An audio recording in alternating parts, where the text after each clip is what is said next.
저는 현재 계명대학교 미국학과에 재학 중인 권대근이라고 하고요.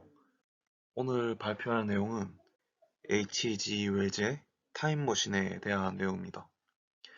먼저 이 타임머신이라는 내용에 들어가기에 앞서서 저희가 교수님하고 되게 수업을 많이 하면서 H.G. 웰즈와 이 타임머신에 대한 내용을 간략하게 들었는데요.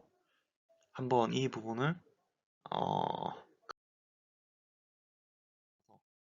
H.G. 웰즈에 대한 내용을 간단하게 가지고 와봤습니다. 먼저 H.G. 웰즈는 교수님께서 수업 시간에 설명해 주신 대로 실제로 과학 교육을 받은 과학 소설가입니다. 그렇기 때문에 다른 과학 소설가들에 비해서 훨씬 더 과학적인 내용이 많이 현실적으로 추가가 돼 있다. 이렇게 볼 수가 있고요. 실제로 여기 보시듯이 H.G. 웰즈는 이제 과학사범학교에서 장학생으로 입학하였다가 이제 생물학 강사로 일하면서 글을 쓴 것을 볼 수가 있습니다. 그러면서 실제로 여러 작품들을 많이 남겼는데요. 1895년 타임머신, 96년 모로 박사의 섬, 98년 투명인간, 우주전쟁, 1901년 달세계 최초의 인류 이런 작품들이 있습니다. 실제로 이 작품들은 굉장히 유명하고 교수님께서 여러 번 언급해 주신 기억이 있습니다. 내용에 들어가기 앞서서 저는 이 소설을 일단 기승전결 이렇게 네 가지 단계로 나눠서 한번 정리해 봤습니다. 먼저 이 책의 서술자는 19세기 영국 신사인 힐리어스입니다. 이 힐리어스라는 사람은 매주 목요일마다 그 모임에 참석을 하고 있었는데요. 한 번은 어떤 자기가 시간여행자라고 말하는 사람을 만나게 됩니다. 근데 그 시간여행자가 그 다음번 모임에서 되게 초췌한 행색으로 나타나게 됩니다. 여기에 적혀 있듯이 막 신발도 신지 않고 옷도 막 다 찢어져서 되게 너덜너덜한 상태로 나오게 되죠. 그래서 사람들은 물었습니다. 아니 대체 어디를 갔다 온 거냐? 여행자한테 물어보니까 그 시간 여행자는 이제 자기가 만든 타임머신을 타고 무려 서기 80만 2701년에 미래로 가서 되게 많은 일들을 겪고 왔다고 하는데 이제 이때부터 본격적인 이야기가 시작되게 됩니다. 이제 이 사람이 미래로 가서 만난 사람들은 키가 평균 1m 20 정도밖에 되지 않았대요. 그리고 이 사람들은 되게 원시적인, 원초적인 생활을 하고 있었는데 식생활도 전부 채소나 과일 이런 것들이 다 전부였다고 해요. 그 이유는 이제 미래의 모든 동물들이 다 멸종해서 그렇다고 합니다.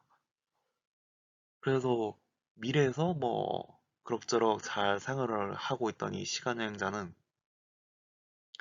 이제 미래의 스핑크스처럼 생긴 청동대자 밑에 있는 지하에 자기 타임머신이 있을 거라고 생각하고 이제 같이 생활하고 있던 120cm밖에 안 되는 그 사람들한테 도움을 요청하죠. 그런데 이 사람들은 전부 다 막 정색을 하거나 도망을 가게 됩니다. 그래서 이상하다 하면서 혼자 횃불을 들고 그 지하로 내려가게 되는데 그 지하에는 여기 사진에서 보듯이 어둠 속에서 막 하얀색 털을 걸치고 움직이는 짐승들이 있었죠.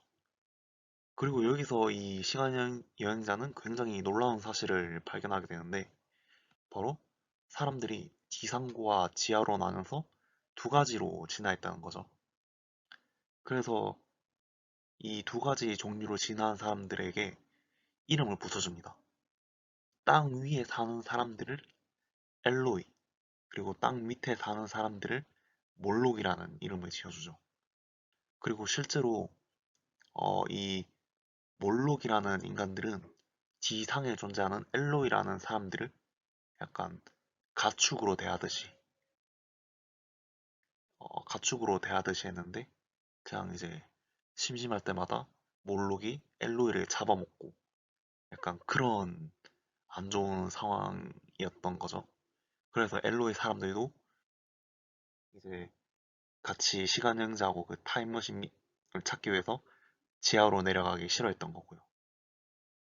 그런데 하여튼 돌아가긴 해야 되니까 결국 밑으로 내려가서 그 몰록들하고 싸우고 타임머신을 찾아서 그런데 약간 당황을 해서인지 자기 과거로 가지 않고 무려 3천만 년 이후의 시간으로 이동하고 마는데 이제 그 3천만 년 이후의 시대에는 이제 고요한 정막과 함께 기이한 생명체밖에 존재하지 않았죠. 많은 일들을 겪은 이 시간 여행자는 다시 원래 세상으로 돌아와서 자신이 겪었던 이야기를 사람들한테 해주게 됩니다. 그런데 물론 이 시대의 사람들은 그런 일이 있었다는 거를 믿지를 않죠. 그래서 이거를 증명하기 위해 다시 카메라를 챙겨서 미래로 떠난 시간 여행자는 이후 3년이라는 긴 시간 동안 돌아오지 않습니다.